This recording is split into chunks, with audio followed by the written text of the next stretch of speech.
Todos, muy buenos días. Para no retrasar tampoco mucho las actividades de nuestra invitada, les voy a pedir que vayan empezando a tomar sus lugares.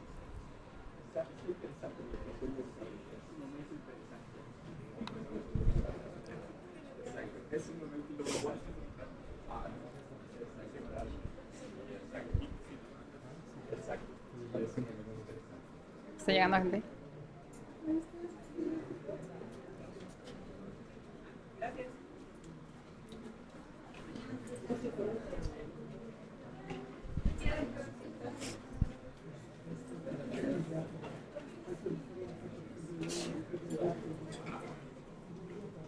¿Dónde está el momento? ¿Dónde está el momento? ¿Sí? Hola. Bueno, muy buenos días a todos los presentes. Es un honor para la Facultad de Medicina de la Universidad Autónoma de Querétaro dar la bienvenida a una invitada muy especial en esta cátedra magistral. Hay momentos que nos llenan de orgullo como institución y uno de ellos es ver regresar a casa a quienes un día se formaron en nuestras aulas para transformar la realidad de nuestro estado. Hoy nos acompaña la doctora María Martina Pérez Rendón, una destacada médica general por nuestra facultad, cuya vocación la llevó a especializarse en administración de hospitales y a obtener la maestría en salud pública y sistemas de salud. Su trayectoria es un ejemplo de dedicación al servicio del público. Desde sus inicios, liderando programas de vigilancia epidemiológica y prevención de enfermedades crónicas, hasta ocupar cargos de alta responsabilidad, como la Dirección de Servicios de Salud y actualmente la Secretaría de Salud del Estado de Querétaro. Su labor ha sido fundamental para cuidar la vida y la salud de las familias queretanas, siempre con un enfoque humano y una visión estratégica en la salud pública. Pero más allá de sus títulos y de su importante cargo actual, la doctora Pérez Rendón regresa hoy como una exalumna, como alguien que conoce el valor del esfuerzo universitario y que viene a compartir su valiosa experiencia con las nuevas generaciones. Recibamos con un cálido y afectuoso aplauso a la doctora María Martina Pérez Rendón. Hola, buen día. Yo preferiría, si se puede aquí y ya luego si hay alguna dinámica Muy bien, gracias. Ok, perfecto, doctor.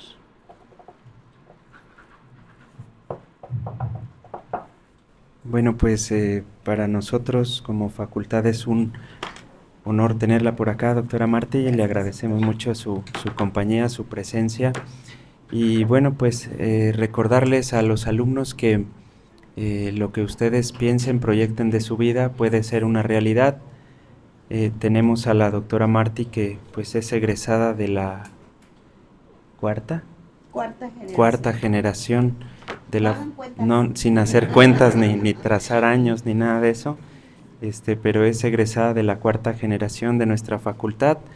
Entonces, bueno, pues el liderazgo de nuestra escuela en la salud, en la administración de salud en el estado es patente, es evidente, es un liderazgo que queremos refrendar, al cual nosotros también queremos prepararles a ustedes para que asuman este rol que es muy importante para el estado de Querétaro, que se comprometan con la salud de todo el estado, ya sea que les toque desde su consultorio particular o privado, o ya sea que les toque desde algún cargo directivo o desde algún puesto administrativo. Ustedes deben de tener ese compromiso con la salud de todo nuestro estado, y muestra de ello pues es la presencia de la doctora Martina aquí en nuestra comunidad entre nosotros. También tenemos algunos profesores aquí al frente que también han sido alumnos de nuestra facultad y que pues actualmente tienen algunos cargos administrativos en la Secretaría de Salud, la dirección de la Jurisdicción Sanitaria 1, el doctor Pedro Muñiz, también aquí presente, el doctor Ernesto Sabat, que ya lo conocen, también maestro de aquí de nosotros de Nefro, y bueno, pues también algunos otros profesores que ustedes ya conocen. Invitarles, qué bueno que pudieron acudir a escuchar a la doctora Martina, lo que nos quiere comentar. Ella realmente fue la responsable del manejo de la pandemia de COVID en el estado.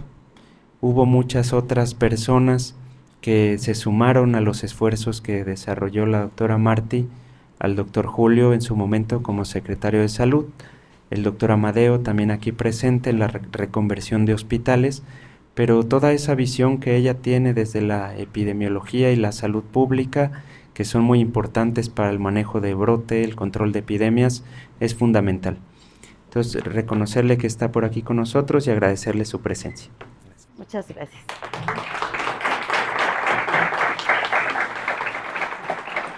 Pues, no, ahí está bien, doctor, está bien, sí. Muy buenos días a todos y todas. La verdad es que es un gusto estar aquí. Me decían hace un rato su casa, la verdad es que sí, es mi casa.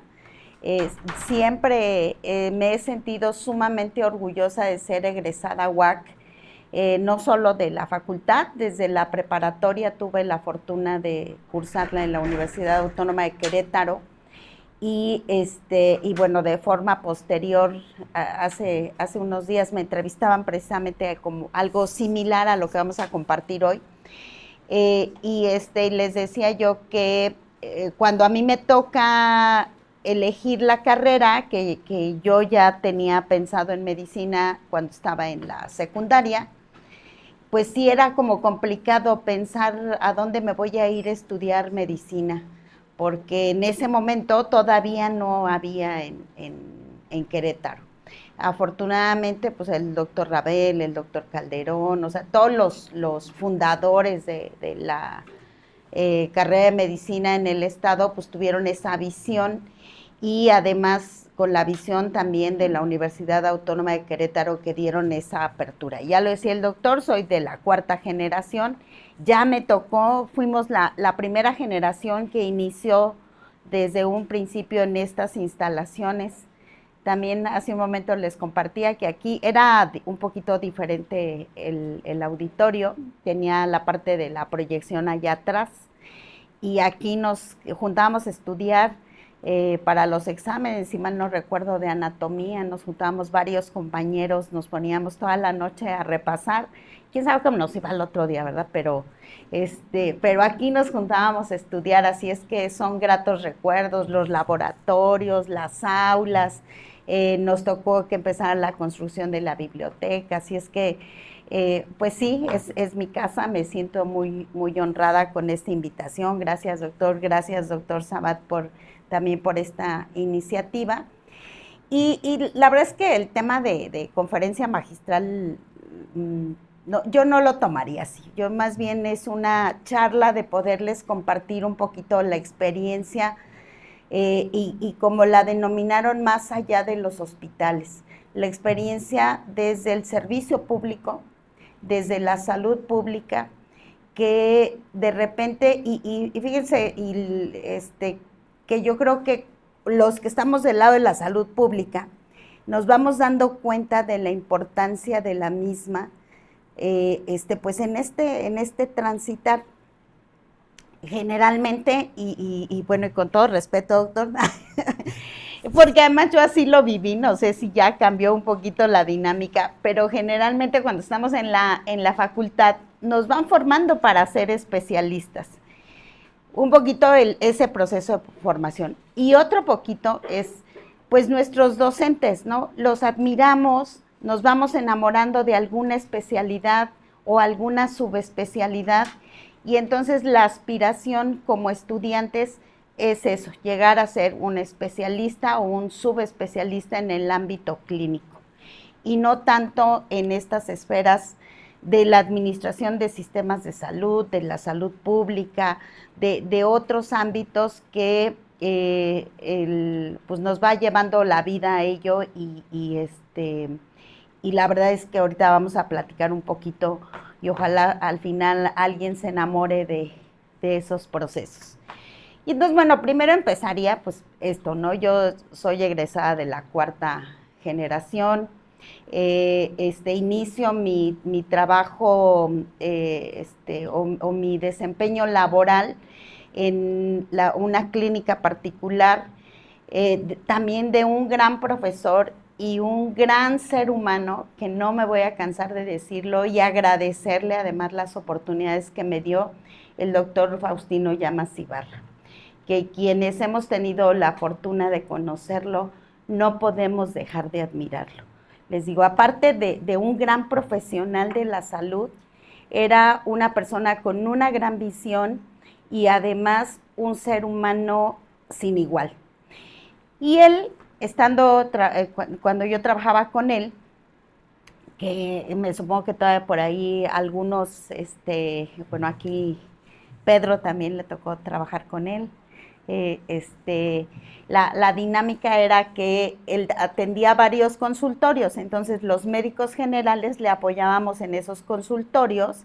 Él pasaba, le presentabas al paciente, te decía qué estudio hay que hacer, si el paciente se programaba para cirugía, te programaba a ti también y entrabas a la cirugía con él.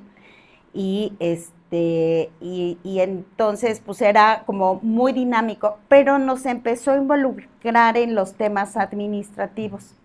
Y él fue quien me dio la oportunidad de irme a estudiar la especialización en administración de hospitales en el Instituto Nacional de Salud Pública. El instituto se ubica en Cuernavaca, ojalá que algún día tengan oportunidad, ojalá un día hagan un tour, doctor, y vayan y conozcan el instituto. Y fue como mi primer contacto, pues más en vivo, digamos, con la salud pública. En la currícula de la especialización, pues veía salud pública, teníamos un tronco común con los de la maestría en salud pública. Entonces, pues veías muchos temas junto con el grupo de la maestría. Y ya después, pues nos separaban y empezamos a tomar unas clases más dirigidas al tema de administración de hospitales. Esto no quiere decir que yo descalifico lo que vemos en las currículas, en las escuelas o facultades de medicina de salud pública.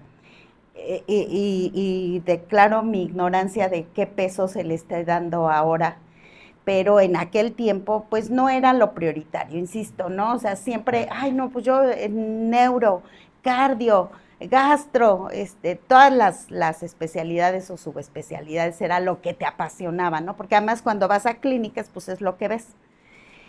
Y por eso menciono que fue como mi primer contacto pues más cercano. Es más, yo cuando el doctor me ofrece la oportunidad de irme al instituto, yo ni siquiera sabía que existía el instituto.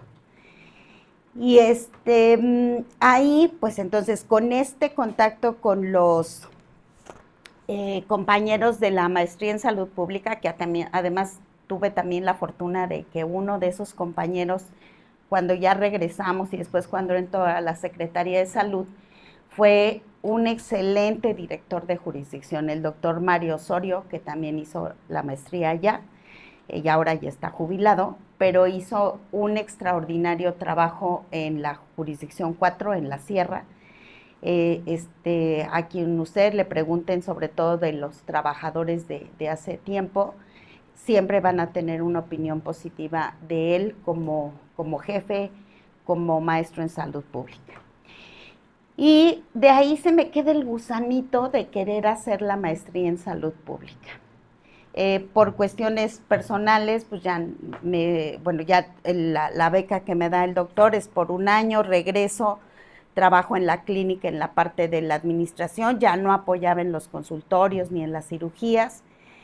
Y cuando se termina mi relación laboral ahí en la clínica neurológica y entro a la Secretaría de Salud. Ahí en la Secretaría de Salud, desde un principio he estado yo en oficinas centrales, entre el Departamento de Epidemiología, como responsable del programa de accidentes. y me tocó pasar por cáncer cervicuterino, enfermedades crónicas no transmisibles, algunos otros programas, vigilancia epidemiológica, vigilancia de cólera, que ahorita les platico. Y ahí también se da la oportunidad de poder hacer la maestría en salud pública en la modalidad virtual. Y por supuesto que este gusanito que había surgido cuando había yo tenido ese primer contacto, pues se hace una realidad. La verdad es que es altamente recomendable la maestría en modalidad virtual, sobre todo si ya están en el ejercicio de su profesión. A su servidora le tocó cuando fue la pandemia de H1N1, fue cuando estaba haciendo yo la maestría. Entonces, es de muy alta exigencia. La verdad es que el instituto tiene un alto reconocimiento nacional e internacional. Vienen muchos estudiantes de Latinoamérica ahí a hacer sus maestrías, sus doctorados, precisamente por ese prestigio. Y le digo, nos toca durante la pandemia de H1N1, no nos dieron más que una semana de break, así de no revisar los documentos, pero a la siguiente semana retomamos todo y al mismo ritmo, y no importaba el puesto que tuvieras, tú tenías que cumplir con todas las tareas. Y bueno, les comento que en este transitar por la Secretaría de Salud o por los servicios de salud del Estado, me toca, les digo, ser responsable de esos programas que no eran lo que son ahora y que ahorita les comento pues cuál ha sido esa transición. Y también me dan la oportunidad más adelante de ser jefa del departamento de epidemiología. Previo a esto les decía que me había tocado ser responsable de cólera, y que cólera, cuando había cólera en el país, en los 90s, 92 es la reintroducción del cólera, en el 91, 92, 95 y como para el 97 empieza a declinar. Entonces nos tocaba mucho trabajo de campo. Esto que a lo mejor ustedes lo ven como historia en sus clases en la cuestión académica, el cólera existe, el cólera puede ser una enfermedad muy grave e implicó acciones de salud pública. La zona más afectada que tuvimos fue en Amealco y fueron semanas y meses de estar trabajando allá. Aun cuando éramos el equipo estatal, íbamos con la brigada de la jurisdicción sanitaria número 1, que era una brigada muy bien establecida. Íbamos a recorrer casa a casa para identificar casos probables, para la toma de muestras, para dotar de vida suero oral y para la educación para la salud, para el consumo de agua de calidad, que no necesariamente la tenían. Entonces había que enseñarles a las comunidades, a la gente de Amealco, con una limitación de la barrera lingüística, a hervir, a clorar o a desinfectar con algún otro insumo, como pudiera ser la plata coloidal, que también le llamamos frasquitos de plata coloidal. Y les platico esto porque ustedes pueden ver lejano estos temas de salud pública, pero seguramente les va a tocar en su servicio social. Yo siempre que tengo oportunidad les digo, por ejemplo, a los pasantes, o sea, ustedes pueden ocultar el caso, pueden no reportarlo, ya lo verán, todo lo que hay que reportar en vigilancia epidemiológica. Pueden no reportarlo, pero la enfermedad no se calla. Y al rato, en lugar de 1, vamos a tener 3, 4, 5 o un brote mayor. Entonces, más vale reportar a tiempo e iniciar las actividades de control. Esto que les comento de cólera, hay todo un protocolo de donde tú localizas el caso, donde tienes que extender las actividades. Esto de lo que les decía, la búsqueda activa de casos, la toma de muestras, la educación para la salud, y por supuesto el seguimiento, porque probablemente pudiéramos encontrar más casos ahí. Y les decía, Amealco con estas barreras lingüísticas, porque todavía para aquel tiempo había mucha gente que solo hablaba otomí, entonces pues había que buscar la manera de cómo comunicarnos con la población.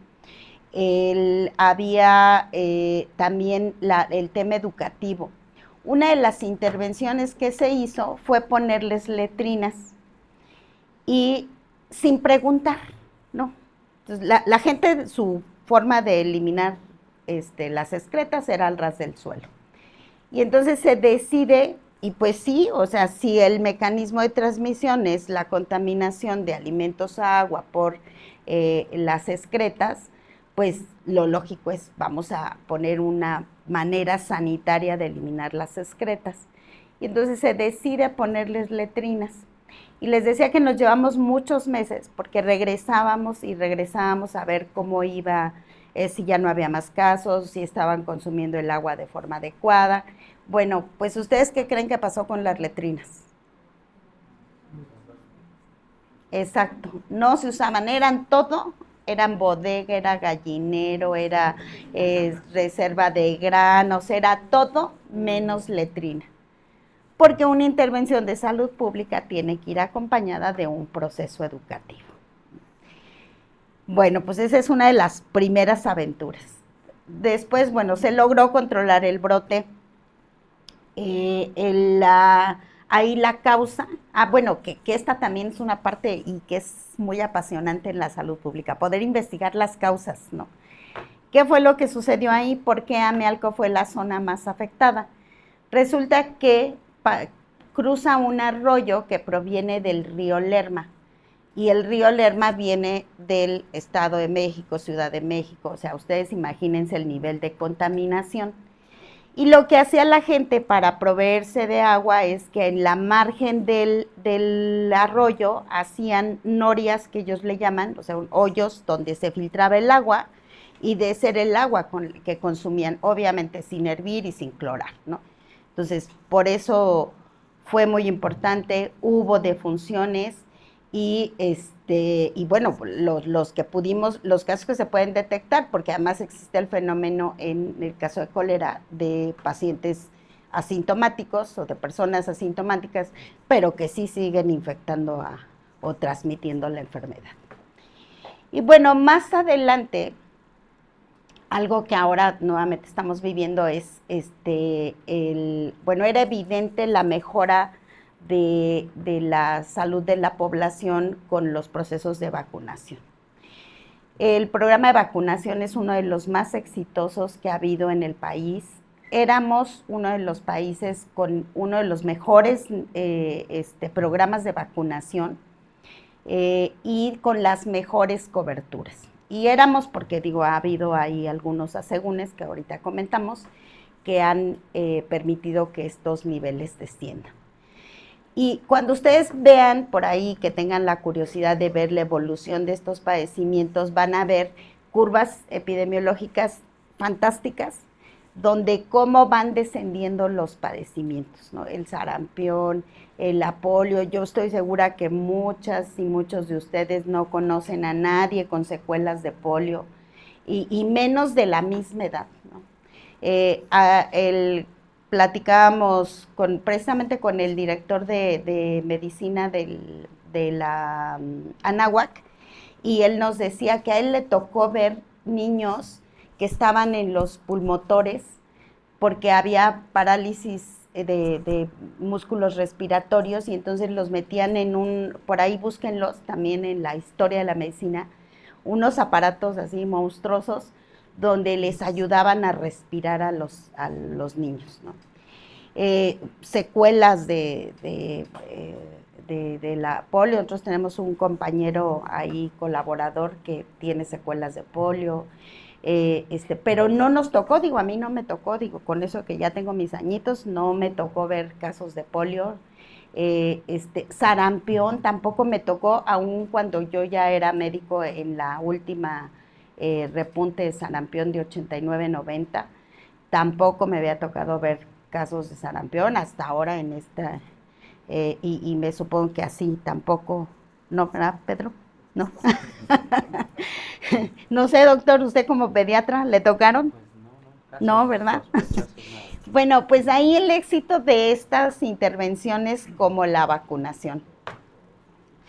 Y entonces me tocó también, pues en ese tiempo, en ese ir transitando en programas, cuando yo era responsable de vigilancia epidemiológica, ser, pues estar muy al pendiente de los temas de vacunación.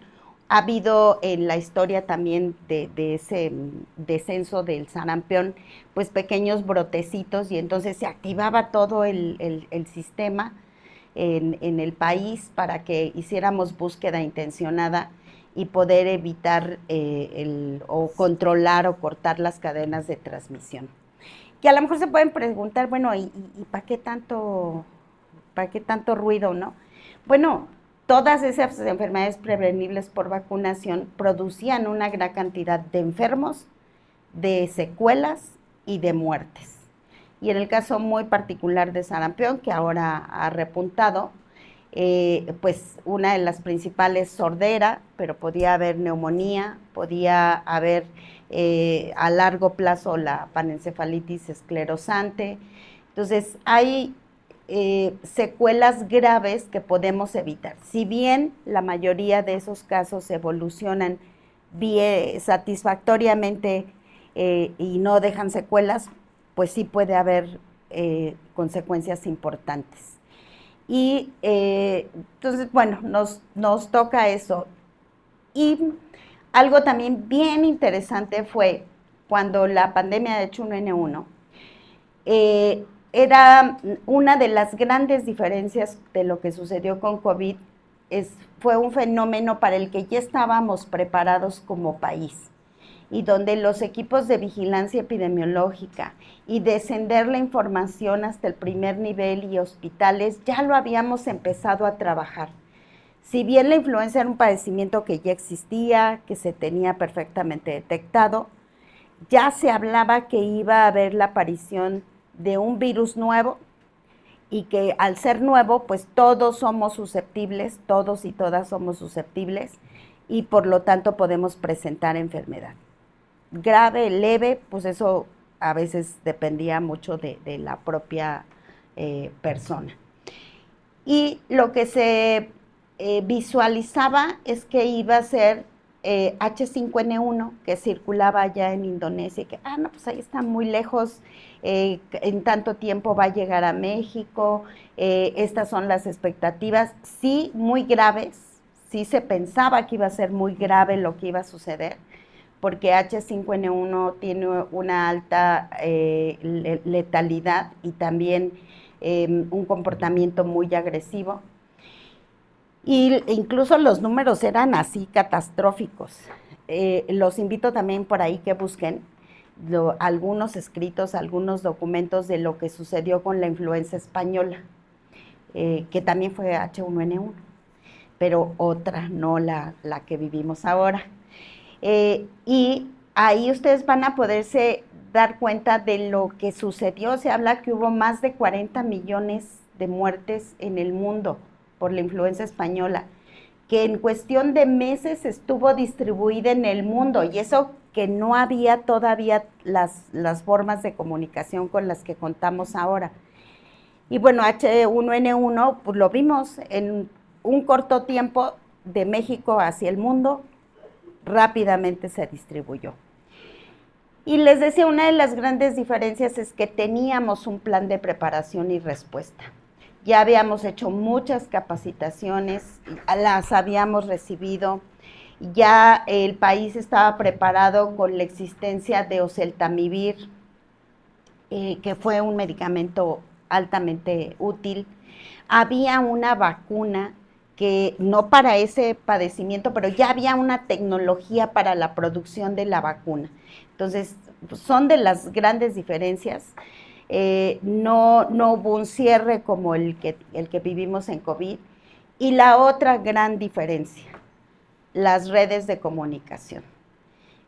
No había, o sea, el Face, el Instagram, todas estas redes que en la pandemia de COVID produjeron una gran desinformación.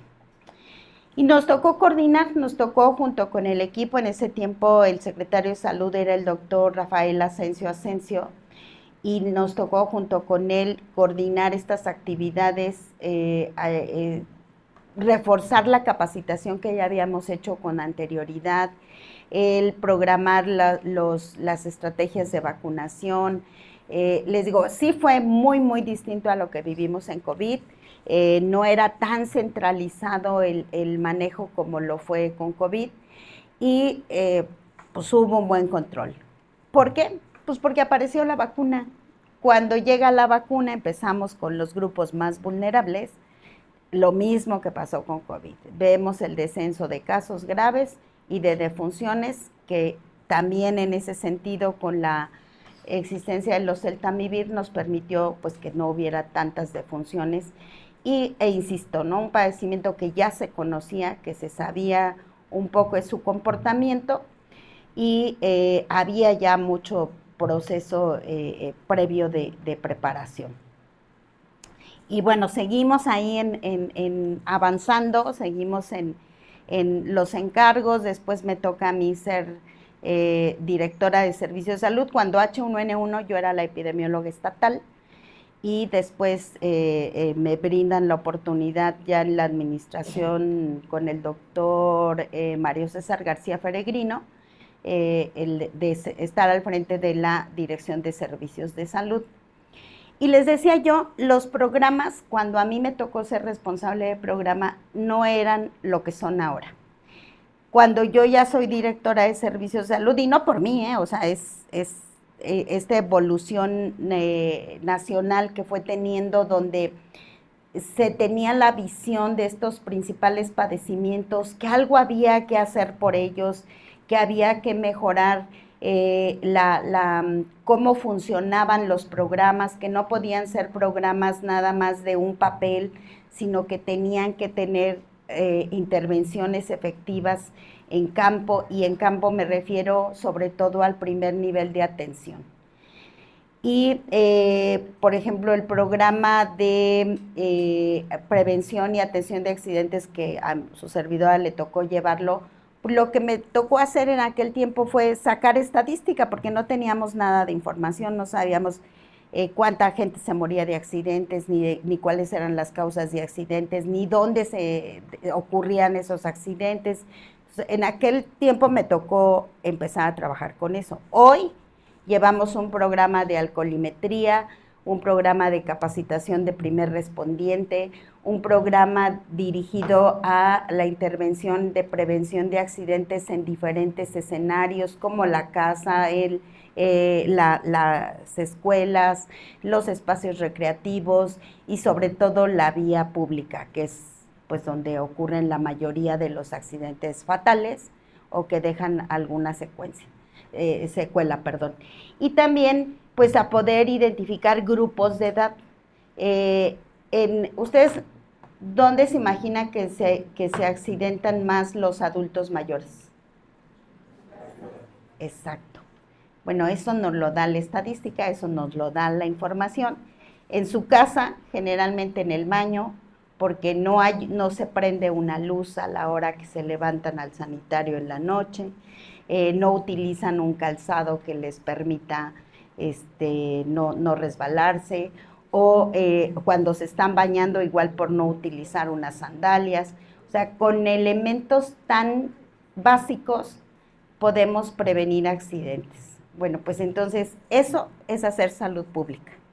Identificar, a ver, sí, el señor que se accidentó en su casa, que también otra de las causas es a veces las descompensaciones metabólicas.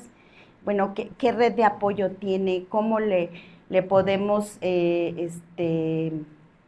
ayudar para que esto no vuelva a ocurrir? Eso es hacer salud pública. Y les decía, bueno, pues sigue avanzando ahí el tema, los programas cambian. Ya me toca en ese encargo de la Dirección de Servicios coordinar todos los programas de prevención y promoción a la salud, y en un principio me tocaba también el primer nivel de atención, donde los programas terminan ejecutándose.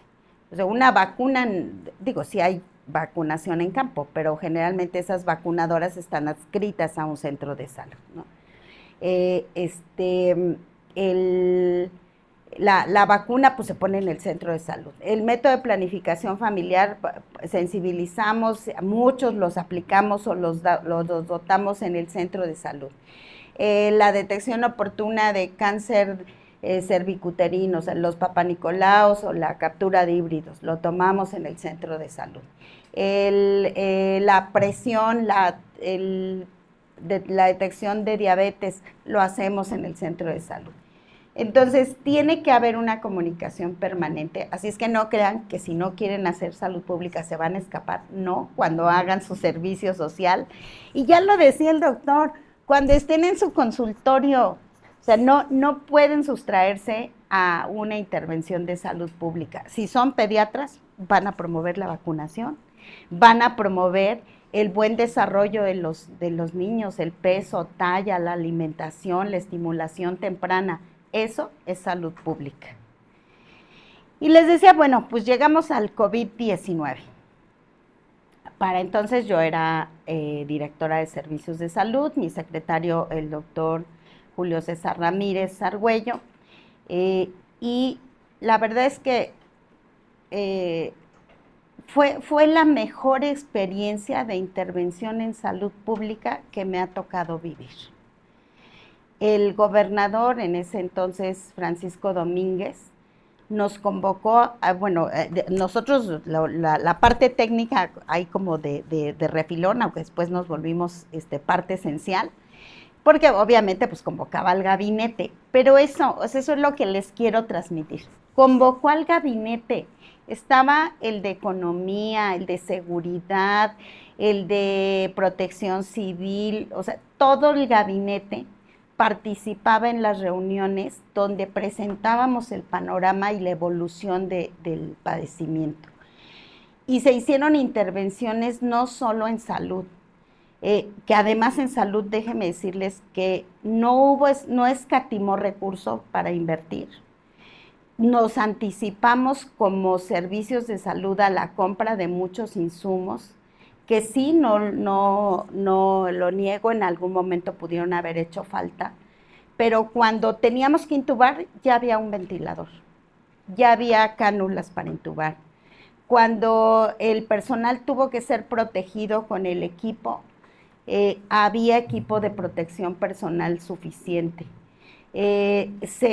Fuimos uno de los primeros estados que reconvirtió un hospital exclusivamente COVID, y con guías propias, con diseño propio, porque nosotros ya habíamos reconvertido cuando sale la guía nacional. Se pensó en otros espacios como el que estuvo a cargo del doctor Amadeo, la UMA, allá en el centro de congresos, el albergue del Hospital General, se utilizó también para hospitalización de otro tipo de pacientes. O sea, muchas actividades que se hicieron en salud para anticiparnos y para dar una mejor respuesta. Y algo también de destacar, les decía yo, buena colaboración y de trabajar como un sistema de salud, fue la participación también del Seguro Social y el ISSSTE en estas reuniones que teníamos con el gobernador, donde cada una de las instituciones poníamos lo propio, siempre trabajando de la mano. Por ejemplo, en un principio todos los pacientes del ISSSTE eran atendidos con nosotros, porque pues todavía no nos veíamos rebasados, y el ISSSTE pues todavía no fortalecía sus capacidades. Después, bueno, pues ya cada quien se hacía cargo de sus pacientes. El Seguro Social también reconvirtió uno de sus hospitales 100% COVID, y nos apoyábamos incluso con la medicina privada para la atención de otro tipo de padecimientos. Parte de nuestro hospital general se fue al del niño y la mujer, ahí se habilitó, también se hicieron maravillas para no dejar de atender las otras patologías. Entonces, les decía, fue un ejercicio extraordinario de salud pública, porque se buscó cómo dar trabajo a la gente que se quedaba sin trabajo por el cierre de pues sobre todo restaurantes, todo esto de lugares de concentración de población que se vieron afectados, se buscó mecanismos a través de economía. El secretario de gobierno ahí en todas las reuniones estaba presente. Se buscó en este tema de la educación a distancia de generar unos cuadernillos que permitieran seguir un trabajo homologado en la educación a distancia. Hicimos nuestro propio semáforo. No nos apegábamos del todo a lo que iba normando la federación, sino con nuestro comportamiento epidemiológico íbamos poniendo escalas de apertura de diferentes establecimientos y ciertos criterios para esas aperturas. Entonces, les digo, fue un ejercicio extraordinario de salud pública. ¿Y por qué lo considero así? Porque ustedes también irán a ver lo que se llaman determinantes sociales de la salud. O sea, la salud no solo, bueno, es más, yo les digo, la salud no se hace en los hospitales ni en los centros de salud. Ahí atiendes a enfermos, a excepción de estos programas preventivos, ¿verdad? Pero la generalidad de nuestra cultura es ir a buscar atención cuando estoy enfermo. Y la salud se hace afuera, teniendo una población con un buen nivel educativo, una población con trabajo, una población con servicios. ¿Ustedes qué se imaginan que fue el principal factor que ayudó al control del cólera en el país? Los maestros no. A ver, allá los jóvenes. Los jóvenes. ¿Qué se imaginan?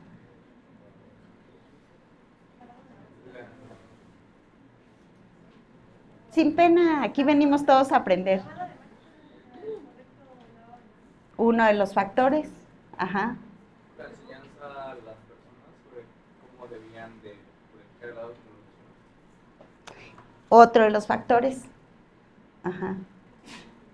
Y por ahí va, por ahí va el tema. La cloración del agua. Cuando se reintroduce el cólera al país, la cloración como país era muy baja. Cuando aparece el cólera, se mejora todo el nivel de cloración en el país y pues el cloro mata el vibrio. Entonces, ese fue el factor fundamental y por supuesto, aparejado con todo un proceso de las normas oficiales de la calidad del agua, de esta agua para consumo humano, pues mucho más estricta la vigilancia, pero fue la cloración. No fue que tuviéramos doxiciclina en los centros de salud, ni vida sueroral, ni sueros para tratarlos. Fue el cloro que desinfectó el agua y cortó la principal vía de transmisión para la presencia de brotes. Y así, con COVID, este ejercicio que les digo, donde todos, y la cloración no la hace la Secretaría de Salud, o sea, la hace, es una responsabilidad de los municipios que concesionan el agua a un organismo operador y ese organismo operador tiene que dotar de calidad del agua y que aquí valga el comercial. La CEA tiene un excelente trabajo en la cloración del agua, igual que Japam en San Juan del Río. Bueno, no la cloración, sino la dotación de agua de calidad para consumo humano. Y cuando COVID, les digo, se hace este extraordinario ejercicio, hubo un equipo muy comprometido. Sí, a mí me tocó estar en un punto clave, pero creo que los buenos resultados o la mitigación en la transmisión y el control fue pues resultado de este equipo. Los compañeros, compañeras que se la fletaron allá en la atención, todos los valientes, que eso es lo que yo les digo, son son personal valiente porque decidieron quedarse y atender lo desconocido. Igual que todo mundo, teníamos miedo, o sea, todo mundo y si me enfermo y o sea, 1000 cosas. Lo que a ustedes se les pudo haber ocurrido, a todos se nos ocurrió. Como personal de salud, porque vivíamos lo mismo, o sea, era un agente desconocido, no sabíamos cómo se iba a comportar, no había una vacuna, no había un tratamiento. Y se hizo una buena labor desde mi punto de vista, y creo que fundamental fue este liderazgo de las autoridades estatales y que ese mismo liderazgo se transmitió a todo el estado y pues en todas las unidades, de todas las instituciones, esa unión que hay en el sector salud en el estado, pues también sin duda contribuyó a este mejor control.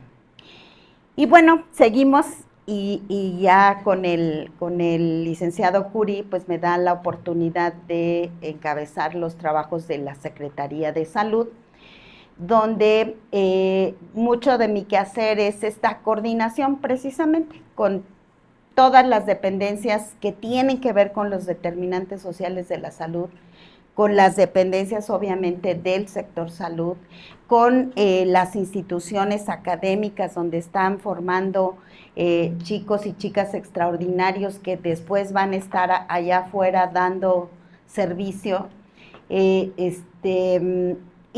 pues por supuesto seguir trabajando en la salud pública. La gran diferencia en la salud pública contra la cuestión clínica, creo yo, es esta visión integral de los individuos, de las familias, de las comunidades, donde no nos podemos sustraer de todo lo que está a nuestro alrededor y que de manera positiva o negativa va a afectar la salud. Situaciones tan simples como decíamos, el consumo de agua, el lavado de manos. El lavado de manos, por ejemplo, en la práctica médica en un hospital es fundamental para evitar las infecciones asociadas a la atención a la salud, que pues, si nada más toqué aquí la mesa, pues sí, ¿y qué había en la mesa? Solo Dios, ¿no? Y son intervenciones que te permiten pues tener un beneficio colectivo, y con esa visión de integralidad que decía el doctor, y retomo sus palabras, ¿no? Cuando estén tal vez en su práctica privada y llega un niño con una enfermedad diarreica y en la semana lo vuelven a tener con una enfermedad diarreica y en otra semana lo vuelven a tener con una... o sea, algo está pasando, ¿no? Algo está pasando a su alrededor que no estamos percibiendo y que solo estamos tratando la enfermedad. El paciente diabético que no se controla y no se controla, algo está pasando, pues está tomando la metformina con una Coca-Cola, ¿no? O sea, no estamos haciendo tampoco nuestra chamba de la educación para la salud. Esta reintroducción del sarampión, que les digo, no... se sumaron muchas cosas, por supuesto la pandemia que permitió que la gente no se acercara a las unidades médicas, ya no se hacen las semanas nacionales de vacunación, hasta ahora la vamos a retomar, pero con esa filosofía que traían antes. Sí hubo desabasto en algunos momentos de la vacuna, entonces fue como una suma de muchos eventos desafortunados. Le bajamos a la promoción de invitar a la gente a que se acerque a las unidades a completar los esquemas, se perdieron las brigadas de vacunación, entonces les digo, fue como la suma de muchos eventos desafortunados y que hoy ahí están las consecuencias de ese gran camino que teníamos para la eliminación del sarampión en México. Pues ya se ve truncado, ya nos dieron chancecito unos meses más, ojalá que lo logremos recuperar, y esto depende de todos y todas, ¿no? O sea, nosotros de tener la vacuna, de tener al personal capacitado, de hacer la promoción para que se acerquen, pero de la sociedad de acercarse, ¿no? O sea, sería imposible ir casa a casa, a visitar ¿cuántos somos? 127 millones de habitantes, ya más yo creo, de ir a visitar a los 127 millones de habitantes, ¿no? o poner nuevamente esos módulos, esos macromódulos como lo hicimos en COVID, también, o sea, todo eso costó. Así es que hoy, en este momento, en esta realidad del sistema de salud, sería imposible. Pero pues cada quien pondremos nuestro granito de arena. Y yo, antes y con esto terminaría para dar oportunidad si quieren tener alguna intervención, alguna pregunta, es primero pues resaltar, o sea, con esta trayectoria lo que yo quiero decirles es que la salud pública es sumamente importante y que aunque ustedes se dediquen a la clínica, no se pueden sustraer de la salud pública. Tienen que pensar en esa persona que va con ustedes como un ente integral, como un ser humano inmerso en una familia, en un ámbito laboral, en una sociedad, y que probablemente su padecimiento algo tenga que ver con ello, y que además la orientación que ustedes puedan dar como educadores de la salud, pues también contribuirá para su mejora. Y la otra es agradecer pues a todas las personas que han estado a lo largo de esta trayectoria en mi vida, que sin duda hoy yo no sería lo que soy sin esos equipos, sin esos colaboradores, sin esos grandes aliados en la institución y fuera de ella, que me han permitido hoy estar aquí, hoy estarles compartiendo esta experiencia, y que pues sin duda siempre me los voy a llevar en el corazón. Muchas gracias.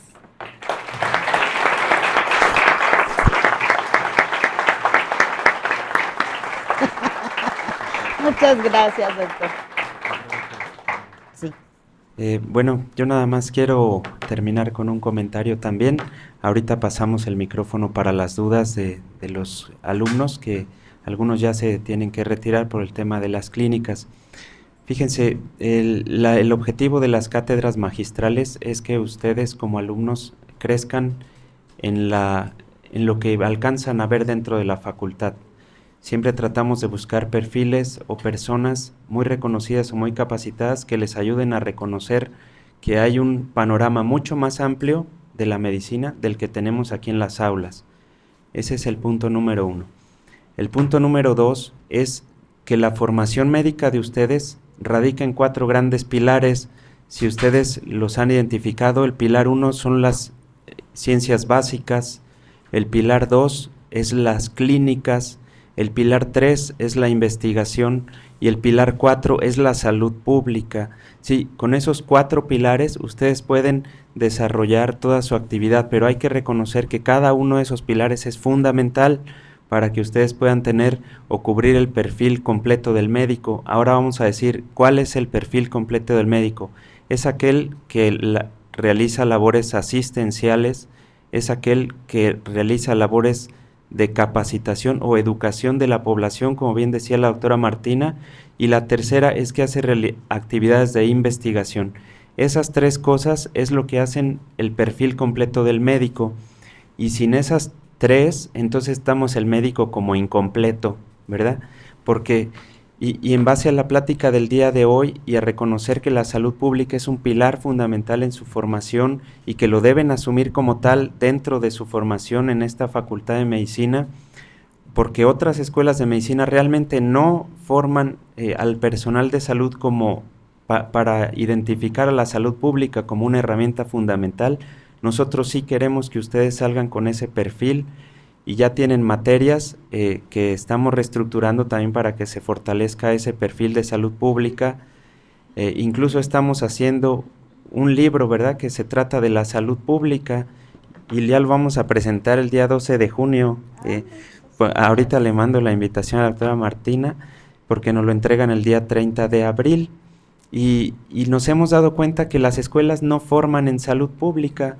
Y quizá por ahí está la falla también de nuestro sistema de salud, porque nos hemos dedicado a ser especialistas o subespecialistas y no estamos tratando la parte fundamental básica, que es la capacitación de la gente y las personas, y podamos tener un perfil integral de médicos y podamos pues ser más suficientes como sistema de salud para nuestra población, que así lo merece, ¿verdad? reconocer que hay un montón de perfiles, que la doctora Martina con su liderazgo nos ha cuidado también durante todo este tiempo como sociedad, como Querétaro, como pues personal de salud, reconocer ese cuidado que nos ha tenido como personal de salud y como representante del pues de todo el sistema de salud en el estado, reconocerles el liderazgo, saberle que está acompañada también por muchos profesionales que le apoyamos en este camino y que, bueno, pues aquí está su casa nuevamente, doctora Martina. Gracias. Muchas gracias y muchas felicidades. Gracias. Gracias. Pues ahorita a ver si...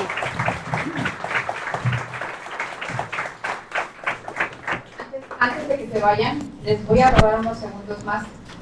Les recuerdo que el marco en el que estamos presentando estas pláticas es la Cátedra Magistral de la Facultad de Medicina de la Facultad Autónoma de Querétaro.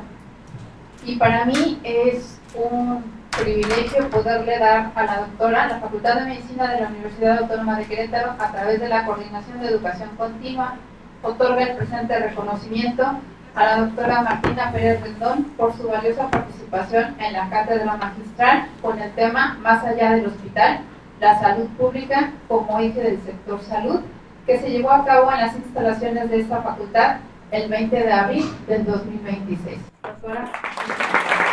Muchas gracias. Véngase, doctor, para... Y también quiero aprovechar el momento para, así como ustedes lo saben, ya se está volviendo afortunadamente una tradición, poderle compartir a la doctora que gracias a su participación en nuestra facultad se lleva a nuestra facultad en un pedacito de corazón que esperemos que nos permita colocarse. Sí, gracias.